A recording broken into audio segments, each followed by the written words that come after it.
Hi everybody, and welcome to today's webinar. I'm Terry Ryder, founder of hotspotting.com.au. My special guest today is property investment expert Tim Graham from Revanton. Now, our topic today relates to a real estate issue on which most people agree. We have a shortage of dwellings in Australia, and it's impacting on markets and on individuals in a variety of ways. We don't have enough homes to service the demand, and we're building too few new ones to fix the problem. The latest vacancy figures show that a national vacancy rate of just 1%, which is the lowest ever recorded. And there's no indication in the recent federal budget, nor in the response from the federal opposition, that our political leaders are even aware there's a problem. Amid this growing national issue, there are opportunities for property investors. Investors can be part of the solution if they know how to take the right action. So, to discuss these issues and how investors can seize opportunities amid the housing shortage, Tim Graham of Revanton is here with us today. Hi, Tim. Hey, Terry. Thanks for having me. You're most welcome. I imagine that you continue to be hellishly busy at Revanton. Yeah, it has been. It's been a challenging market for, I'd say, over 12 months now, to be honest.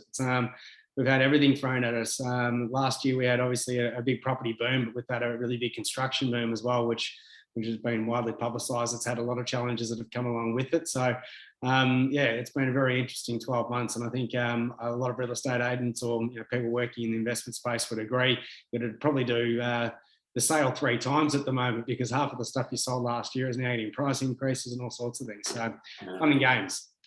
Yeah, I mean, every real estate professional I speak to, whether selling agent, buyers agents, investment advisors, you name it, I think they really prefer when markets aren't booming. They prefer a normal market.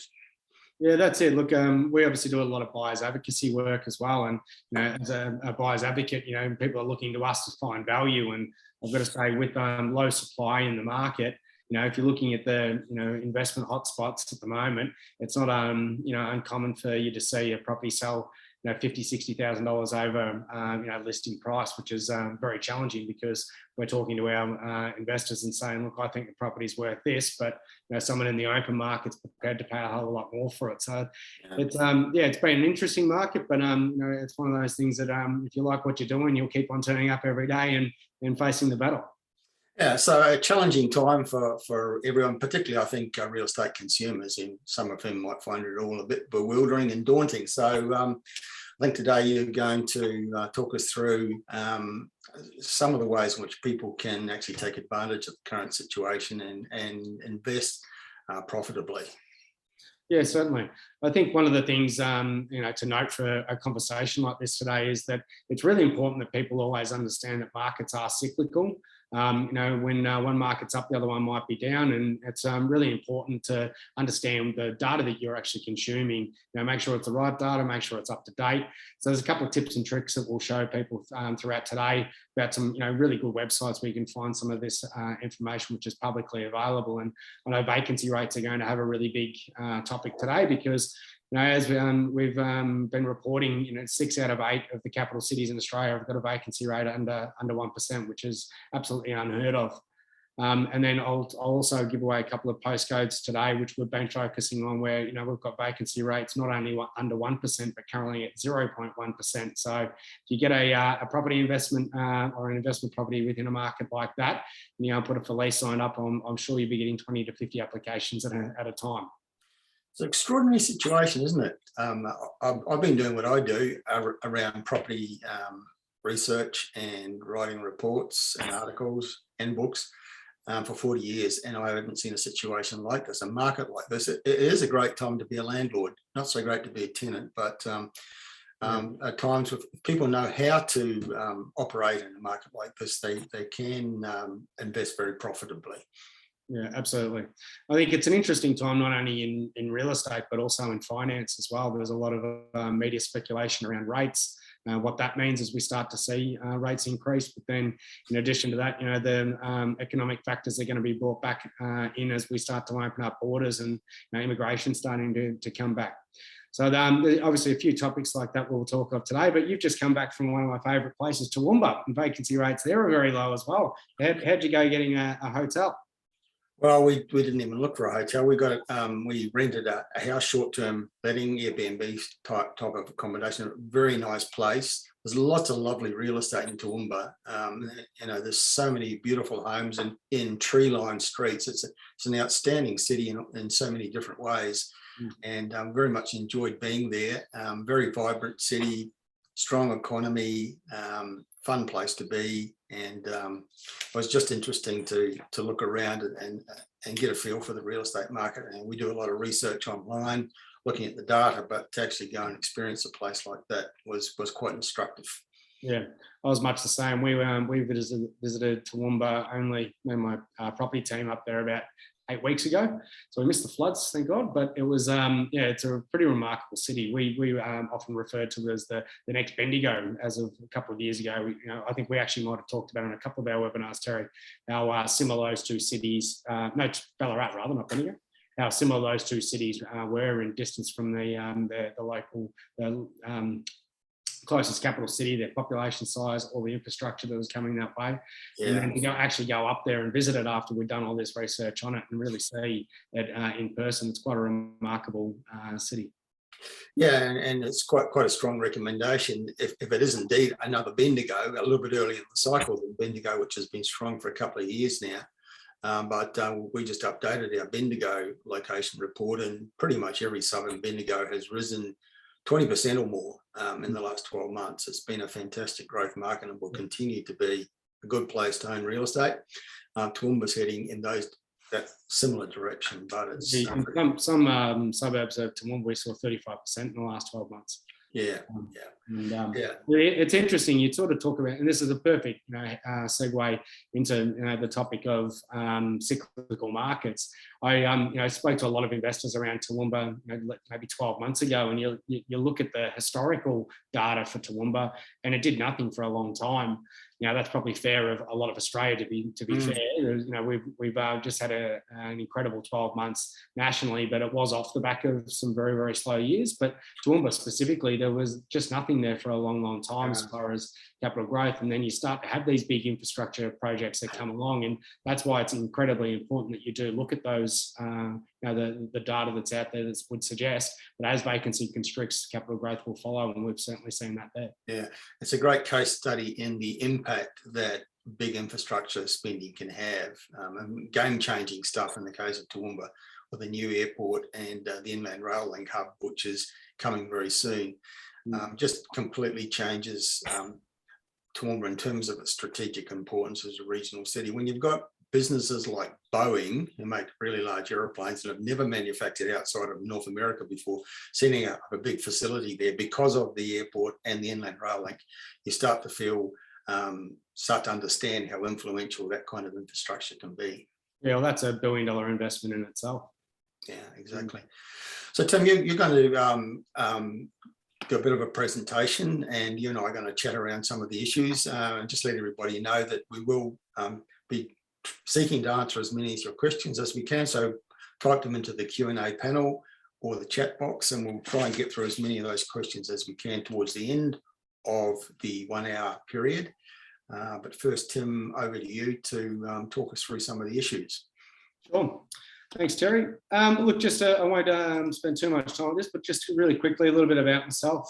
So I started in real estate back in 2011. So I started working for Revanton back then. One of the things I loved about Revanton is what we've tried to create is a bit of a one-stop shop where people can get all of their financial services under one roof. So we do everything from mortgage broking, financial planning, accounting, property investment, and property management. I was lucky enough that after working 6 years at Revanton, I spent 3 years overseas. I was lucky enough to work in 15 different countries in real estate. Now, I don't talk about this to gloat, but more so because it's all I do is deal with investors all day, every day. I don't deal with first home buyers and owner occupiers. What we specialise in is in investment. So it's something that when we start to talk about where to invest and what data should we be looking at, it's very much an investor-driven thing. We're looking at growing portfolios. We're looking at growing people's wealth.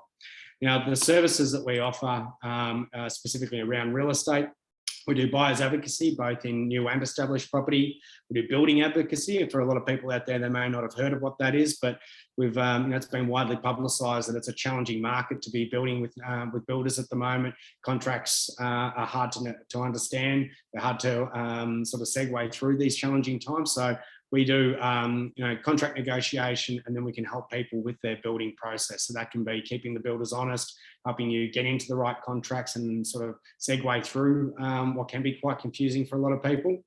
Then we also do the full contract support. We can help you with portfolio planning. We can do independent building inspections and arrange for all of those types of things to sort of take all the stress out of that.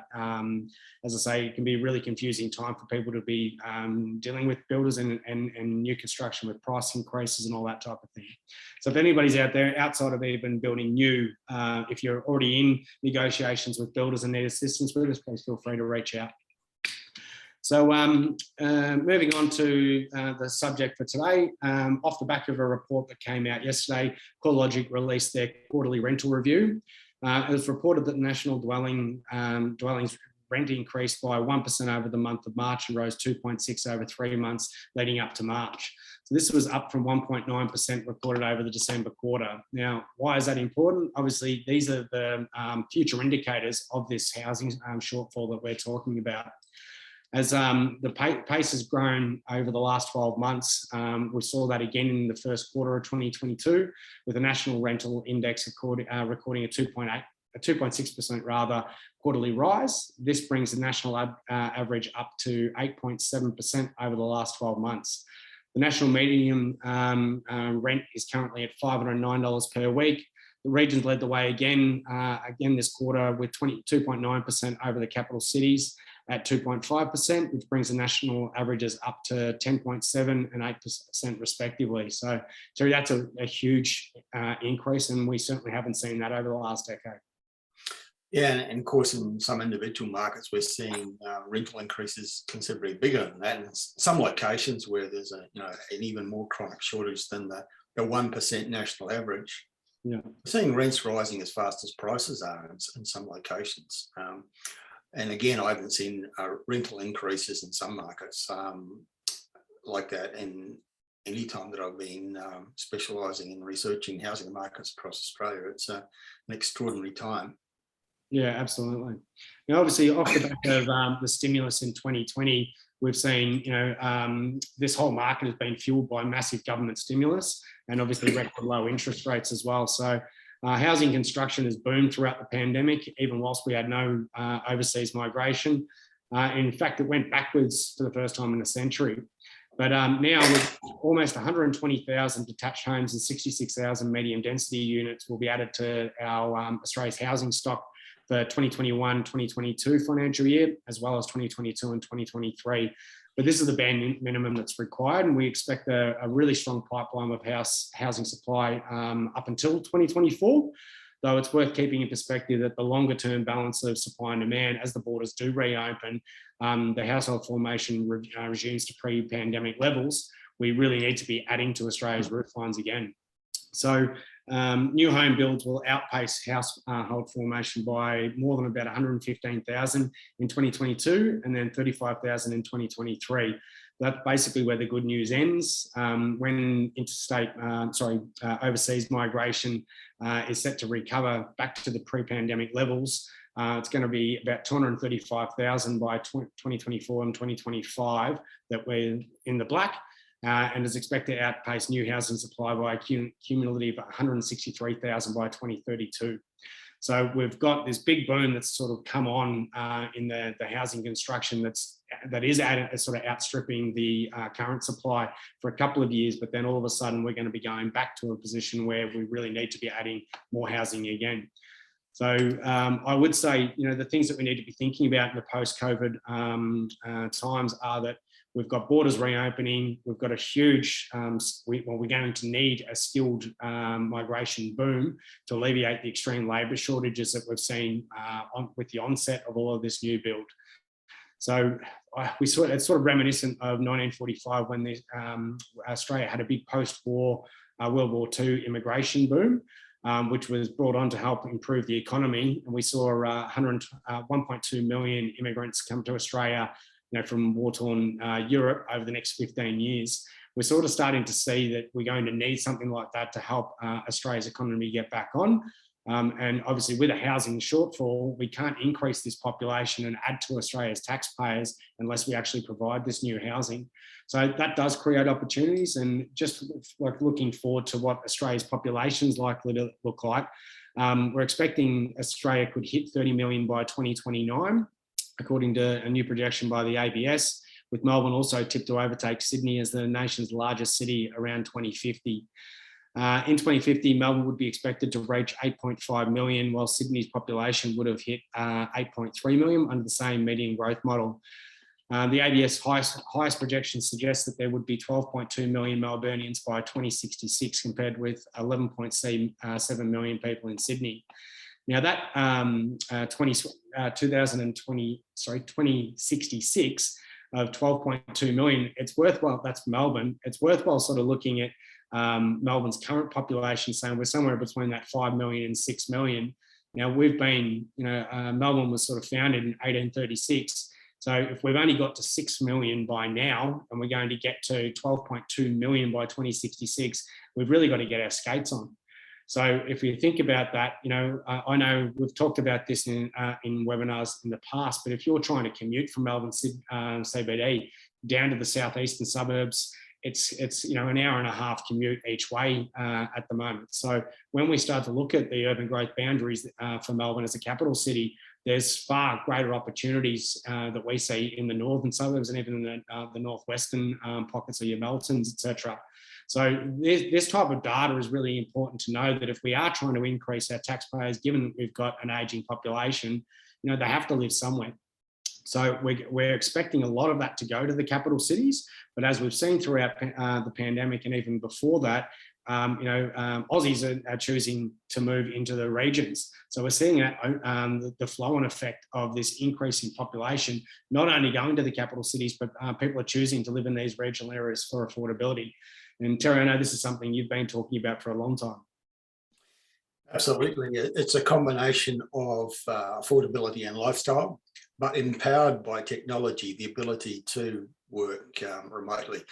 And it's kind of being misrepresented, I think, in mainstream media recently as being a reaction to COVID. But as you and I both know, these trends have actually been underway for much longer. Sydney's actually been losing population to internal migration for more than 10 years. Melbourne has probably picked up in the last 5 years. So COVID didn't cause it, but perhaps it's made it more visible. And I think it's a long-term trend because it is about affordability plus lifestyle and the ability for people to no longer have to be physically in an office. Not everyone, of course, can have that luxury. Yeah. There will always be people working in offices in the centre of the city, but I think that the need for most people to be doing that is diminishing as time goes by. Absolutely. Look, I think if we were to look at where the value lies at the moment, you and I have said this for a long time, and I think it's probably more apparent now than it ever has been, is that as we've seen a 20% national increase to Australia's real estate market, this has a large effect on these capital cities. We've just started to see Melbourne and Sydney's auction results start to slow down a little bit. So there's probably evidence of it cooling down a little bit there. But what we are seeing is that there is still really good value in the regions. Yeah. So something we've often talked about is our Revanton Formula. And this is a model that we use to help grow people's portfolios, because I'm a big believer, especially if you've got debt on your own home as an owner-occupier, that's the debt you really need to be focused on paying down. But we can afford to have investments, and especially investments that are tax effective, where we can actually get positive cash flow out of these properties and help pay down our owner-occupier. And the way that we do that is we target between the 450 and 650 bracket. Now, when we do that, we obviously have a bit of a theory that we want land component with that as well. So the 460 and 650 bracket to try to get land is very difficult in the capital cities, as you can imagine. So we do find that a lot of the, that budget is we're going to get a much stronger appetite for that in the regions. But if we can focus between 450 and 650 rather, that's where we can still get a land component like a house It's got a land component, which will give you the good capital growth, but we'll also get strong rental yields within this market as well. And the reason that we focus on that, as soon as we go higher than the sort of 650 bracket, for most regions, that's where we start to find that the rental yield starts to drop away.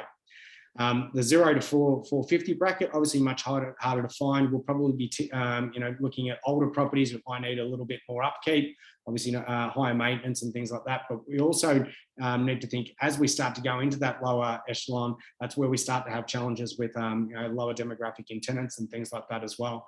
So we really call that 450 to 650 bracket the sweet spot. So moving into the property clock, this is something I've sort of touched on at the start. We're a really big believer that the Australian market has a lot of markets within it. There's a lot of micro and macro markets within Australia, and these markets are very cyclical. So what we're trying to identify is markets that are rising. Okay, and the way that we do that is through data. So, this is one that people can write down. SQM research is one that I talk about quite a bit.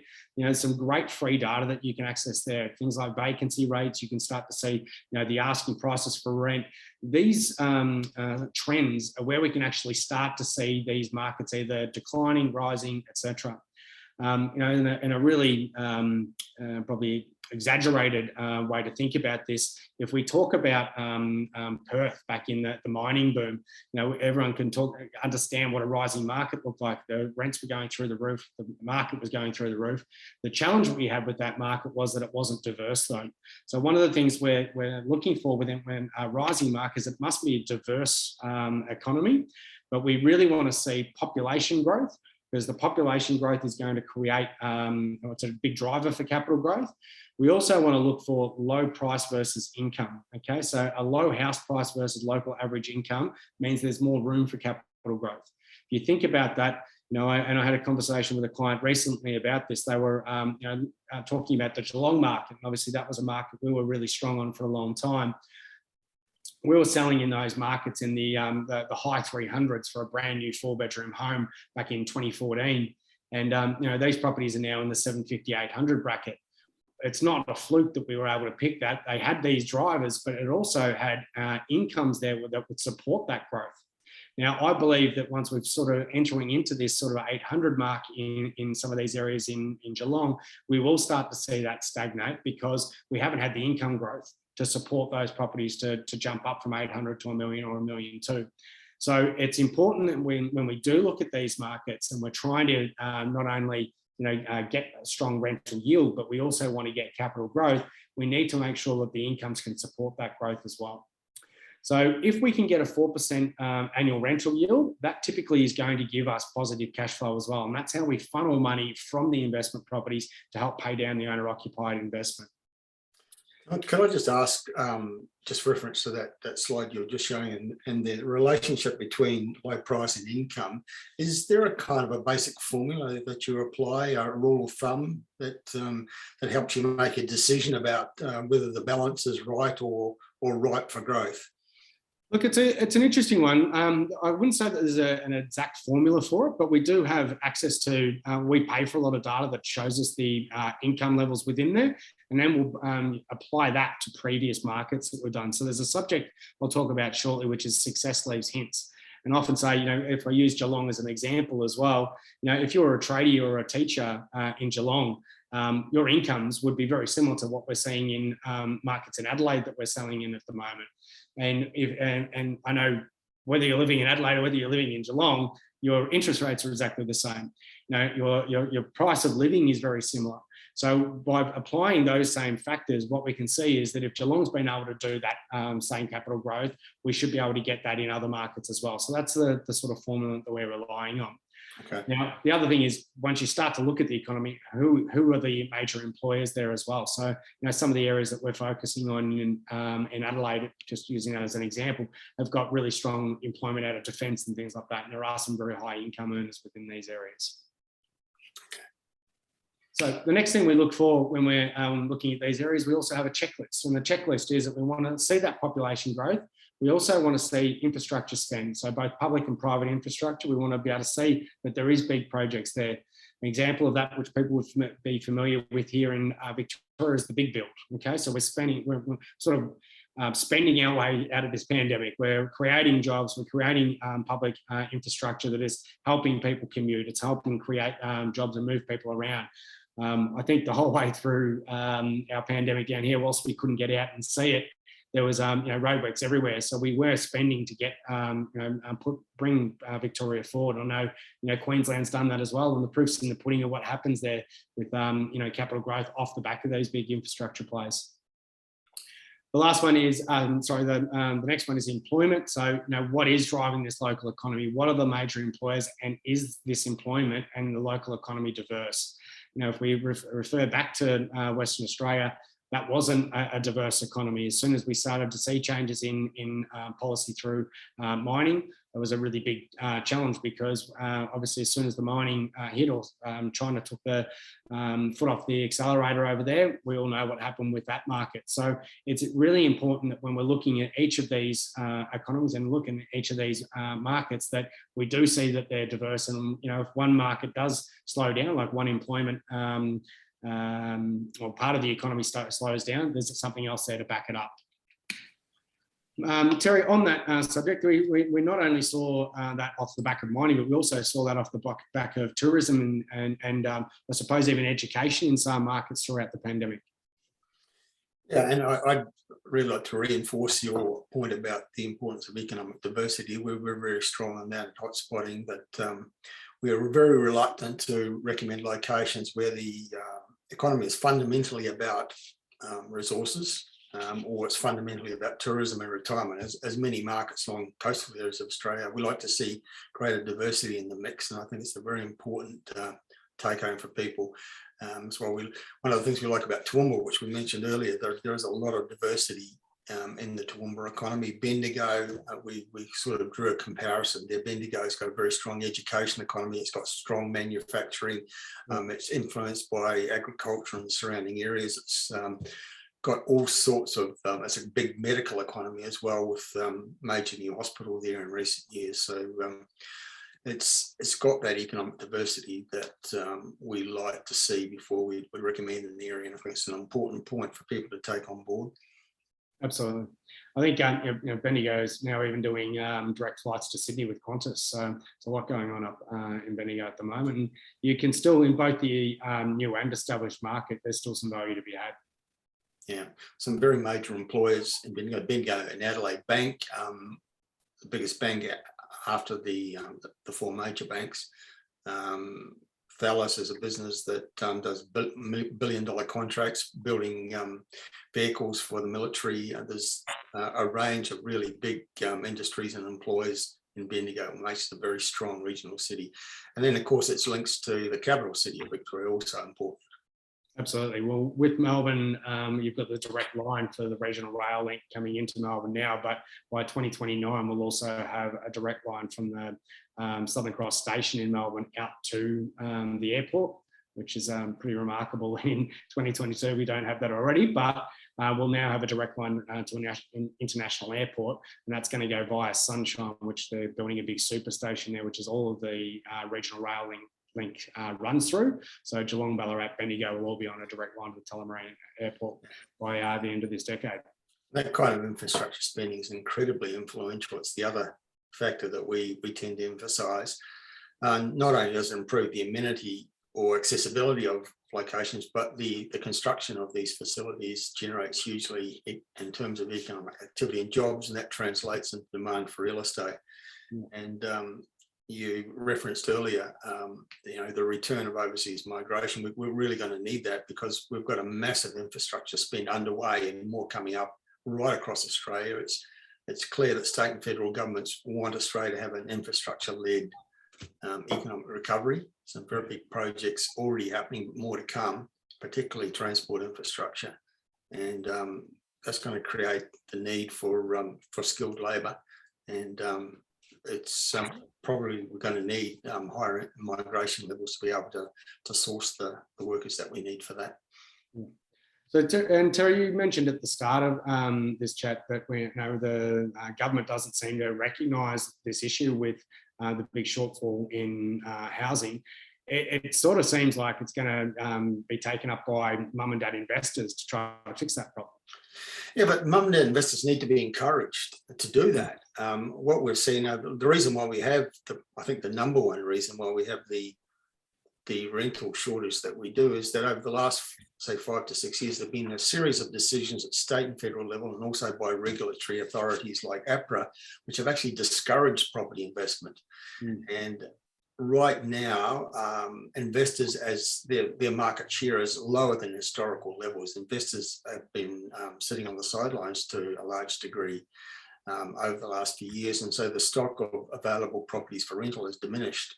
And the only way we can improve it, increase it, is to actually encourage private investors to get out there, buy investment properties and make them available for rental. There's no indication of any policy of that nature in the federal budget, nor in the response from the federal opposition. It's very counterintuitive for Labor, I think, to actually encourage property investment. At the last federal election, they kind of characterised property investors as, it almost felt like it was a criminal activity. They really need to go in the other direction and provide tax and other incentives for people to invest in real estate to try and fix this imbalance in the market.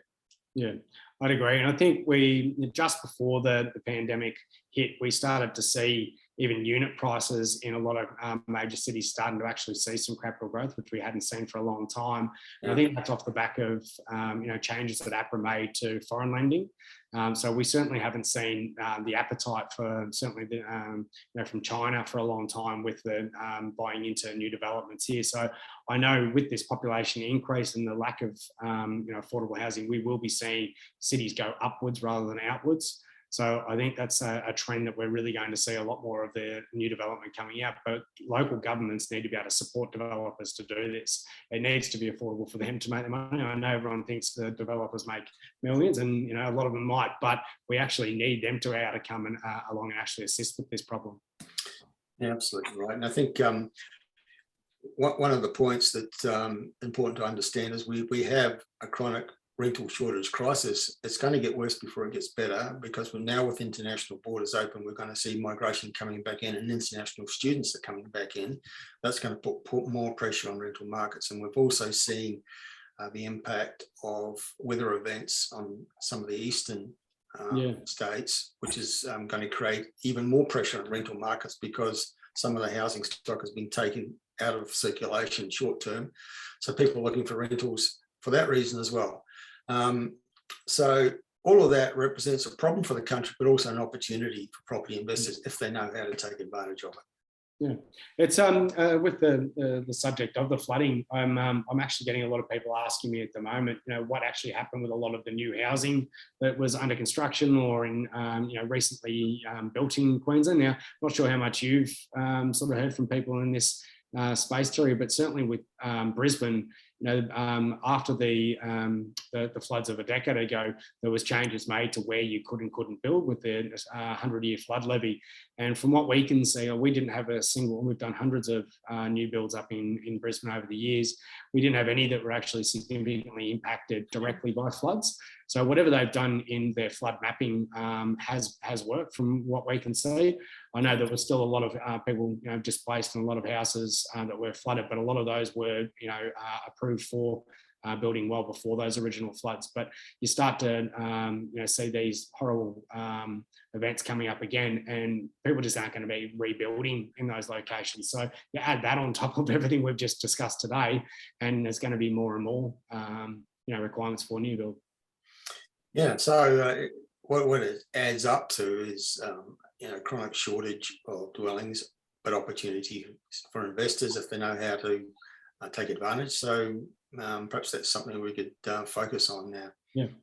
Okay, so moving forward, I want to talk a little bit about success leads hints. So we've talked about how we sort of locate these areas. Now, we've been in business for 17 years now. We've got over 3,000 clients and done 1.2 million in residential sales. The last 3 years, we did $500 million in residential loans. We currently manage over 850 million in under management.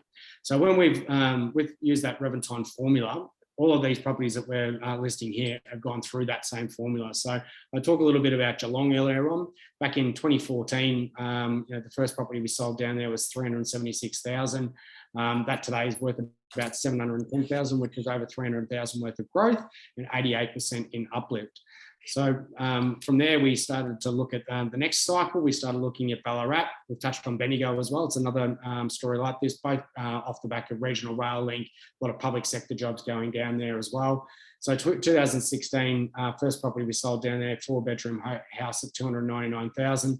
That's worth about 600,000 today. Again, another 300,000 worth of uplift and 100%, 300 grand in uplift and 100% in percentage of growth. So the reason we use these examples, Terry, is because all of this is about looking for the right markets in today's time. So right now, we wouldn't be looking at Geelong because we're looking at Geelong as a market that a lot of our clients would be selling down in. And the reason we'll be doing that is if they do have debt in their own home, they'll be selling that down to pay off the existing balance there. And then once we're debt free on that home, we're actually starting to redraw on those properties to go into new markets.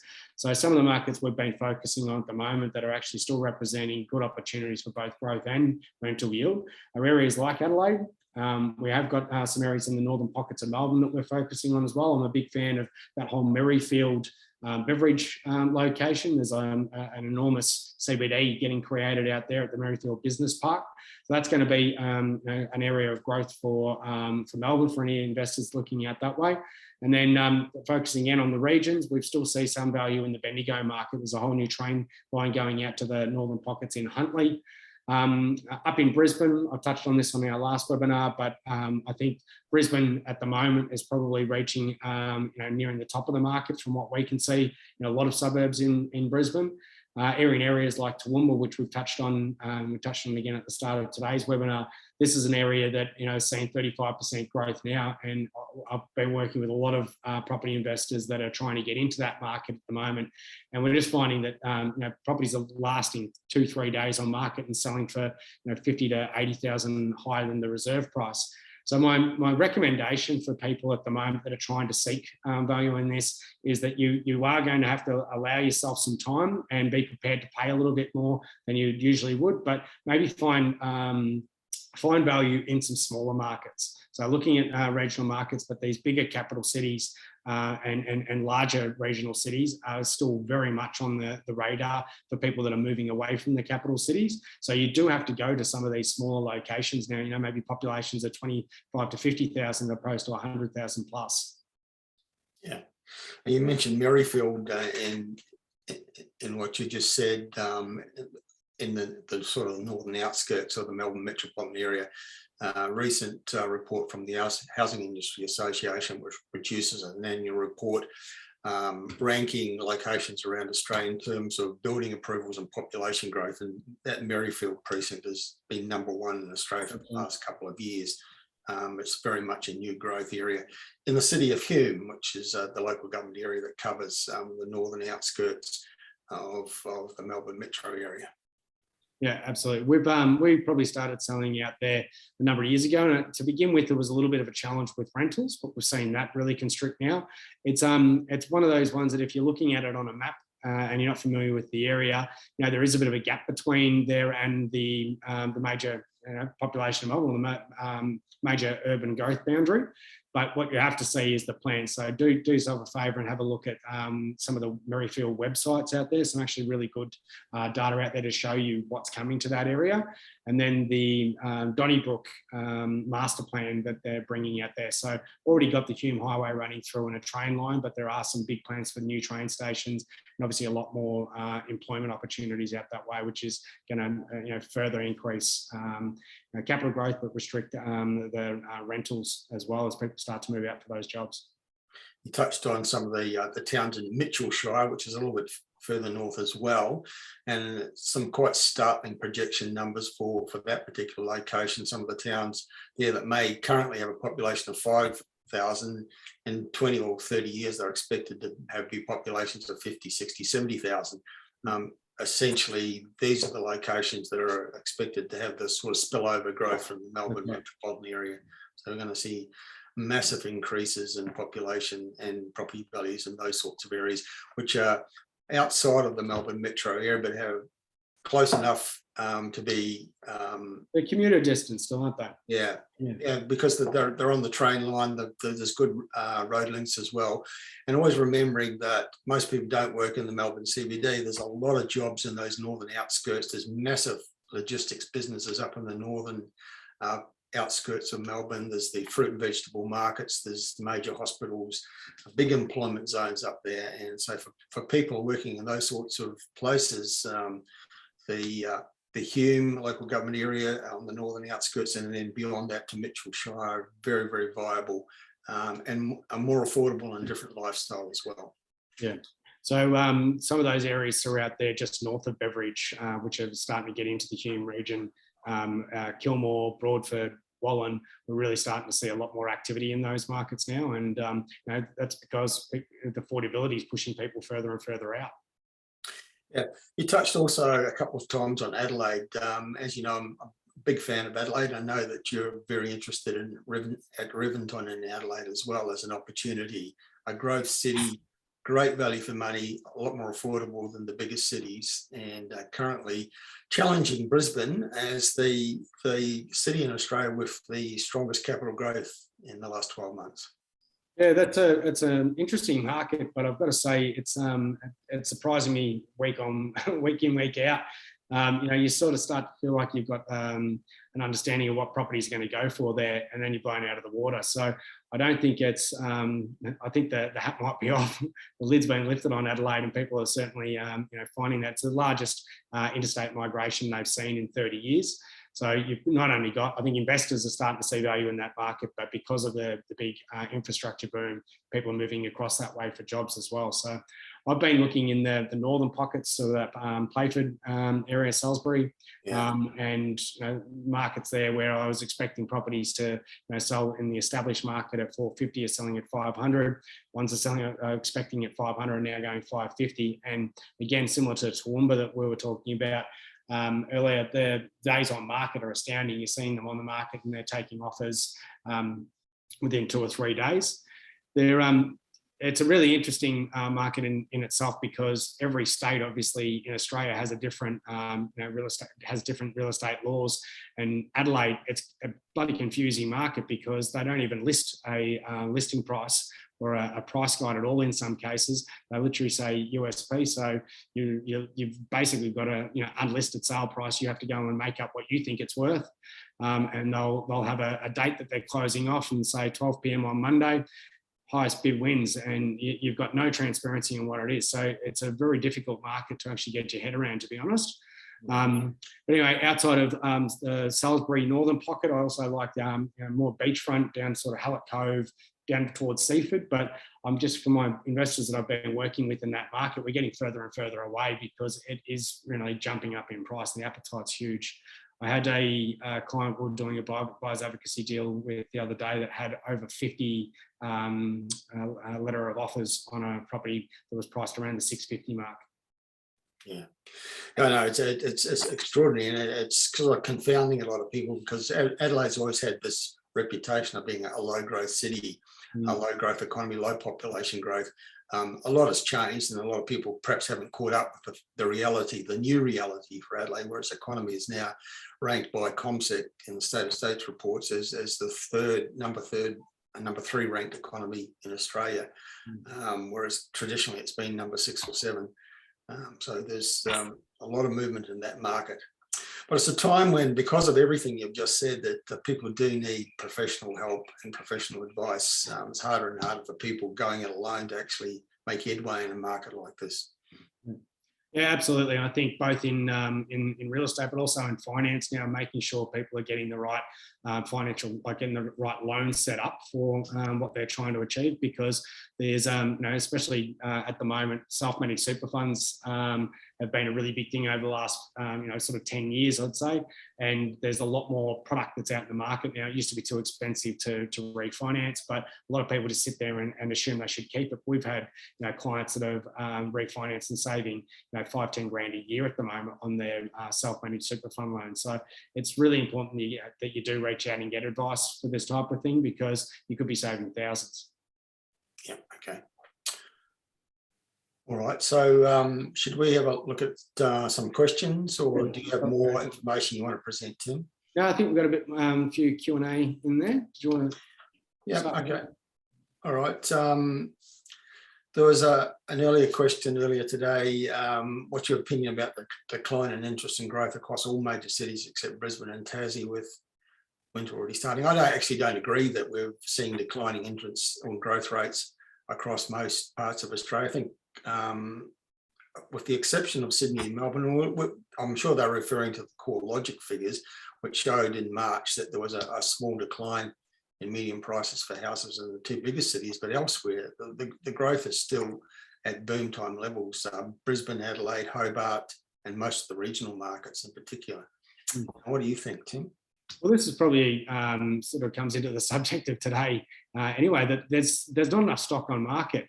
Right, so with low stock on market, you only get a small population of sales that are actually being recorded within that quarter. So you really need to look at it over a larger period to actually see what those trends are. I tend to agree. Melbourne and Sydney, I think auction results are probably starting to show that there is a small slowdown, and I think that's probably off the back of some of the media speculation, both around interest rates and there's been challenges of builders in the market and all those types of things. So there has started to be a little bit of a change in sentiment here in Victoria and in New South. But certainly I don't see it slowing down in a lot of other major cities, and I certainly don't see it slowing down in the regions at all. One of the first things you said today, Tim, earlier in the broadcast, was the importance of getting good information, real information, as opposed to media sound bites. And I think that there's a lot of confusion at the moment because the headlines recently have talked about the boom is over, prices are falling across Australia, and that certainly isn't true.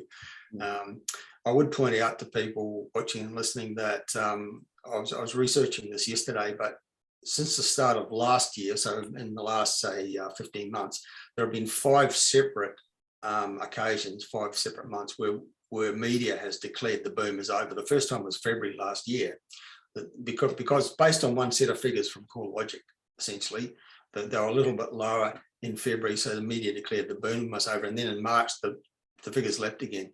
Then again in May 2021, again there was a round of media headlines saying the boom's finished, based on 1 month's set of data. So we've got that situation again where there's an overreaction to 1 month's set of figures, but really it's a Melbourne and a Sydney story, whereas the rest of the country is still as strong as ever from my reading of the figures. So it's very important for people to do real research, get real information, and not be influenced by media sound bites. Yeah, I think people are going to realise as well that if people are going to sell a home, they've also got to buy in the same market. You've got to go somewhere. So, we haven't seen, I think if you're going to be doing the regional move and go to do the tree change, that part makes sense. But people aren't sort of selling down in this market when it has been really hot and then buying into another market within the same location, because it's very hard to sort of level up in this market at the moment, because you might get a premium for your place, but you're also going to be paying a premium for the next one. So it's a challenging one for a lot of people within these cities, because they think they're going to be going into might not be what they can afford. Okay. Brendan saying, what are the reasons, fundamentals for the current future housing shortages compared to previous historic periods? Look, I'd say a big part of that is that we've got an ageing population, and because of that, it's simple economics that's costing the government a hell of a lot more to pay for a pension. So the only way that we can actually support this ageing population is, and as people are living longer and things like that, means that we need more taxpayers. And I sort of touched on this at the start. In order for us to bring in more taxpayers or to have more taxpayers, we either have more kids, which isn't happening, or we build in skilled migration, bring in people from overseas to live here and pay tax. Now, the challenge is right now, even without that skilled migration coming in, the vacancy rates are under 1%. So people can't move, there's nowhere for them to live. So we need to be adding to Australia's roofline to help accommodate that. Yeah, and I think the gradual discouragement of property investment in recent years through a series of decisions that little by little has eroded confidence certain sections of the investment community is a fundamental reason why we do have this current shortage, and that needs to be addressed. Ranjith is asking, when deciding on areas, will lower socio-economic regions do better in the future? There's an argument for that. I mean, you will find, I think you'd still want to look at your macros around it and say, I still want to make sure that I've got good schools, public transport, and a lot of the core things that you're looking for first. Just because an area is a bit lower in socio-demographics doesn't mean that you're not going to get growth in the future, because we've seen gentrification happen into so many places that, I mean, it's in, I think every major city is going to have one of those suburbs that you go, God, that was a dive. Now look at it. And I think if you were to go by that mentality, there's plenty of places you can buy, but just be prepared that it might be some fun years. My recommendation would be, you can certainly buy there, but do yourself a favour and make sure you get a very good real estate agent as a very good property manager to help accommodate what you're about to go through. Make sure that they're doing very good and thorough checks of your tenants.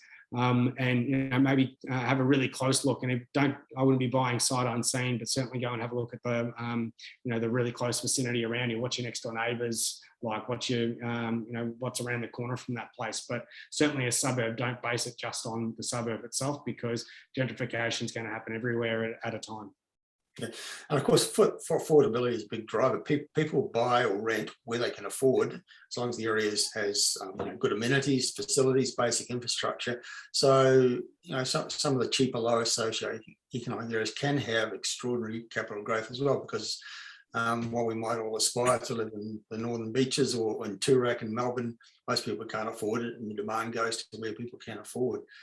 Sonny's referring to your earlier reference to eventually Melbourne will have a bigger population than Sydney, and so is it safe to say the larger proportion of migrants are moving to Melbourne? And if this is so, will Melbourne house prices have a better average increase compared to Sydney prices in the future? Yeah, I think it comes down to land. We've just got more room to grow here.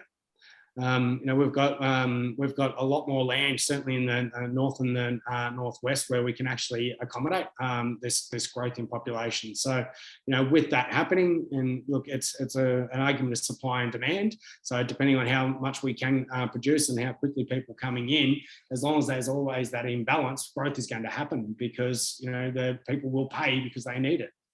Yeah.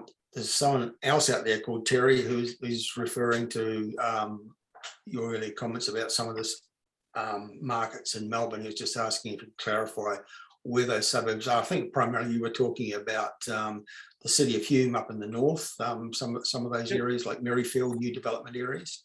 Yeah, so I like Beveridge, Donnybrook, Calcalo, that sort of pocket. There's going to be a lot of growth around here and still quite affordable. And then moving across to the northwest pocket around Melton, Cobblebank, there's a lot happening out that way, new hospital, things like that. So I do believe for Melbourne, that northern pocket's going to see the best growth over the next decade.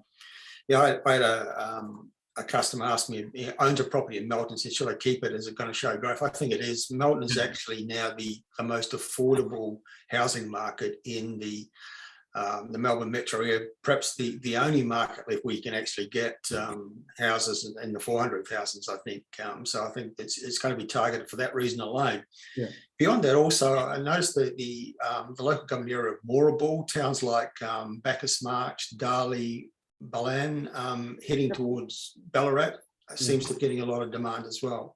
It is. There's not as much infrastructure there as you can imagine. Sort of a little satellite in between Ballarat and Melbourne, but certainly there is a lot more people moving out that way. It's no different to heading up to Kilmore and Broadford and areas like that. Similar commuter distance from the CBD, but people are moving out that way to find affordability, country lifestyle and things like that. Just circling quickly back to Melton, Terry, what I would say is when you're comparing your prices between a lot of these locations as well, you actually got to understand it's not just about the price, but also what are you getting for that? There's a hell of a lot of smaller blocks that are popping up in these locations, which are really disguising true value. So just be mindful that when you are looking at this and you're comparing it to some other locations, make sure you do your square meterage, both on the house and on the land, to see which one really is representing the best value. Okay. Now, you mentioned earlier in your presentation that for you, the sweet spot is that 450 to 600,000 marks. AJ is asking, are there still suburbs out there with good fundamentals for strong growth, where the purchase price is sort of 300 to 350,000? Is that still achievable? Look, it certainly is. I think I probably need examples of where you'd be saying to give you a true indication, but I've had this conversation many a time that, cheaper doesn't mean better. You're going to get what you pay for. That can be both in location and in product. So I'm a big believer, I think a suburb's going to do 80% of the heavy lifting. You buy a good property within the good suburb and you'll do very well.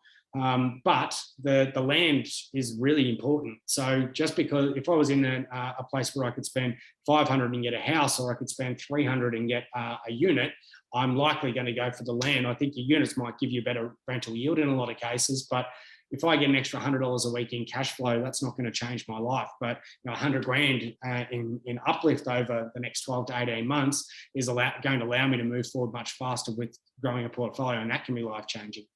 So I think it's worthwhile understanding what the dollar value is going to get you. Yeah, I think in the price range that AJ is talking about, increasingly the opportunities are more regional than perhaps capital cities, although there are still some possibilities, perhaps in Adelaide and Perth, but yeah, I think you're probably thinking more regional than capital cities and those price ranges now. James is asking, are there specific areas in Queensland that you're currently buying for your clients? I actually haven't, apart from a couple of resales here and there. I truly haven't done much in Queensland this year at all. I would have done a handful of sales there, and the main reason for that is circling back to the property clock. I think the time to be buying there was 12 to 18 months ago, and the handful that I have done is because something came back on the market and it still represented good value. Or odds and ends where people really specifically said, I want to buy in that location. So we've done probably a dozen properties up that way, and they've been either in Toowoomba. I quite like the pocket of sort of Springfield Ripley. I have for some time. It's certainly jumped up in price though, so I don't see the same value there that I did earlier. Much like the Sunshine Coast. I mean, I was selling the Sunshine Coast 4-bedroom homes at $450 not that long ago, and they're renting at nearly $700 a week now. So that just shows what's happening. If there's a lack of housing on the market for rent, the prices go through the roof, and I haven't seen a market like that for a long time.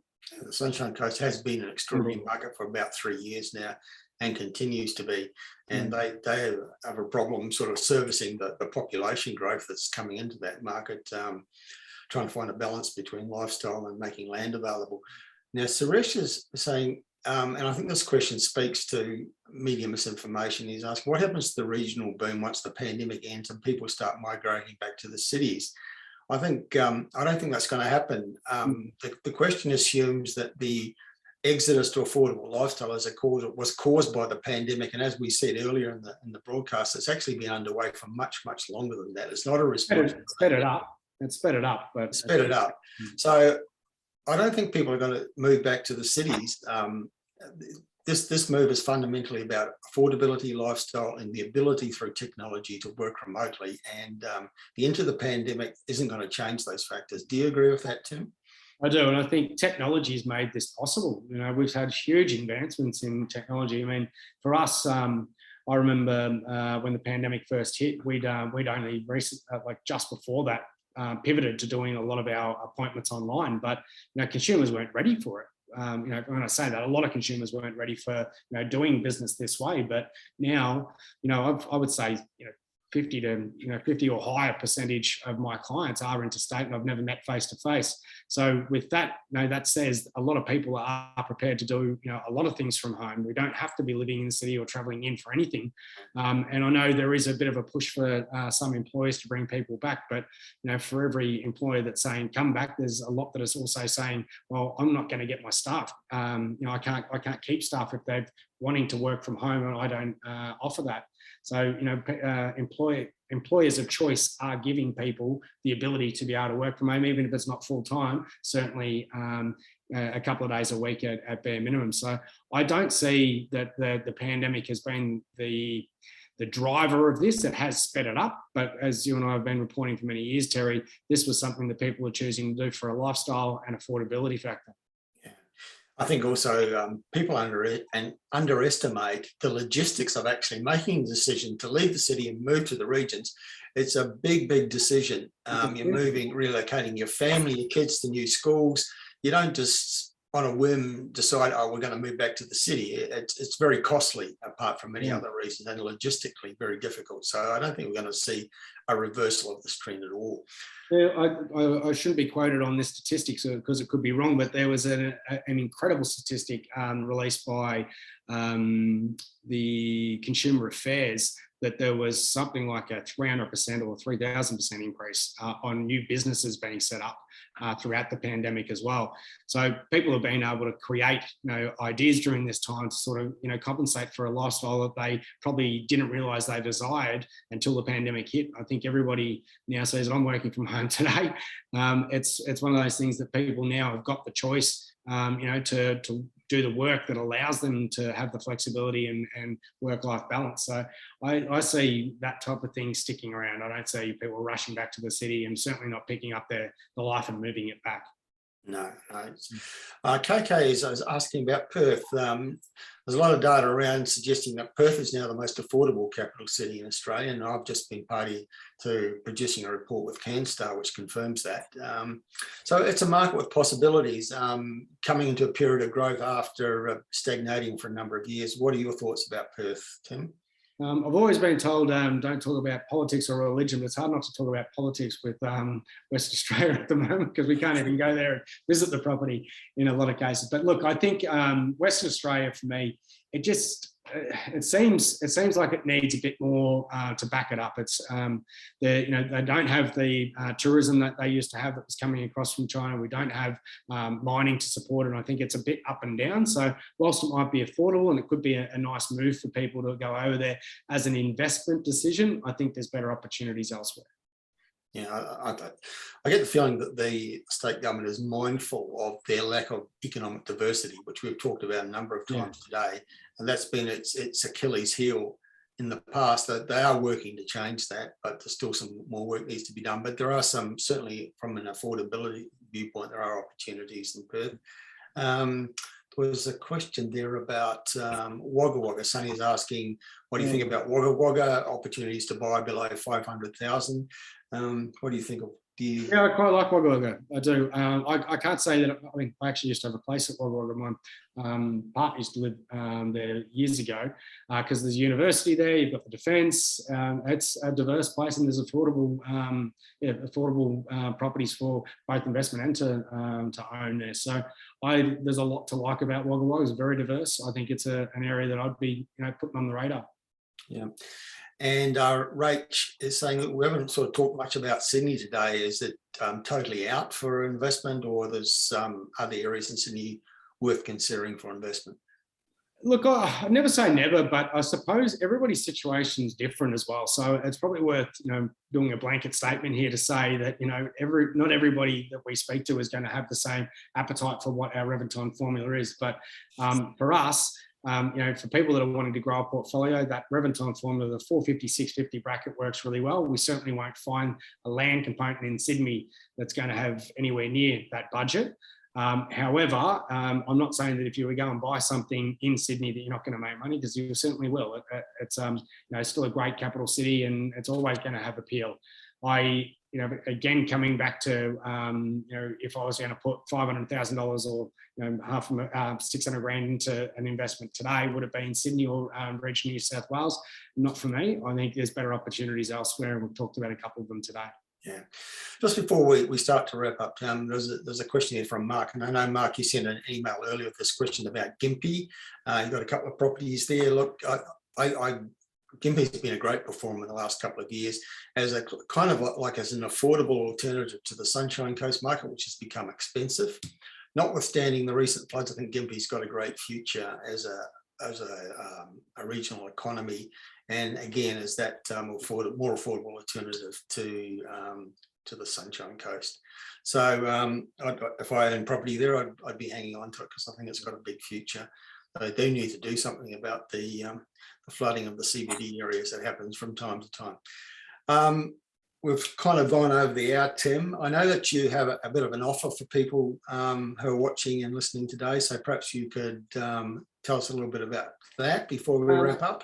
Look, I was just going to say, if anybody is needing help and wanting to do a free consultation to understand a little bit more around what you might be able to do in the investment space, or if you're just looking for some a conversation around some ideas that you've got, you just want to have a free consultation with me, it's a QR code on the screen today. You're welcome to do that. Anybody who is looking for some property investment strategies, if we were to give you advice around an investment that you did proceed with, we also offer a 4% rental guarantee for 12 months as well. And that's our way of saying, whether it's established or a new build, if we're going to say it's got the tick of approval for our Revanton Formula, we'll back ourselves to say we'll manage it for you, and you'll have a guaranteed 4% whether you had tenants or not. Okay. And just generally to make contact with you or others in Revanton, if people are interested in following up, asking questions, or perhaps becoming a customer, what's the best way? Just follow. Yeah, look, that's the best place to start anyway. You can jump on our website, revanton.com.au, or if you jump on the QR code and have a meeting with myself, I'll certainly put you in touch. If it's not for property investment specifically, we can certainly help you in tax advice, financial planning, mortgage broking, and property management as well. We've got terrific property management. All right. Great, Tim. Well, time to wrap it up. Thanks for your presentation and the benefit of your experience and wisdom today. I think feels like we only really scratched the surface. We could go on speaking about these issues for another couple of hours if we had the time. But we'll do it again soon. Great information today, Tim. Really informative. Some really good points. And one of the take-homes for me is the fundamental importance right now, more so than ever, to have really good information and good advice on board, because there's just so much misinformation out there, particularly in mainstream media, and it's very confusing at the moment, particularly the headlines we're seeing at the moment. Terry, thank you very much for having me. It's always a pleasure. Okay, let's do it again soon. We probably will in a couple of months' time. So look forward to that. Okay, everybody, thanks for your participation. Please follow up and make contact with Tim Graham and Revanton generally if you've got further interest or questions. And you're also welcome to make contact with me at ryder@hotspotting.com.au. Okay, bye for now. Thank you, everyone.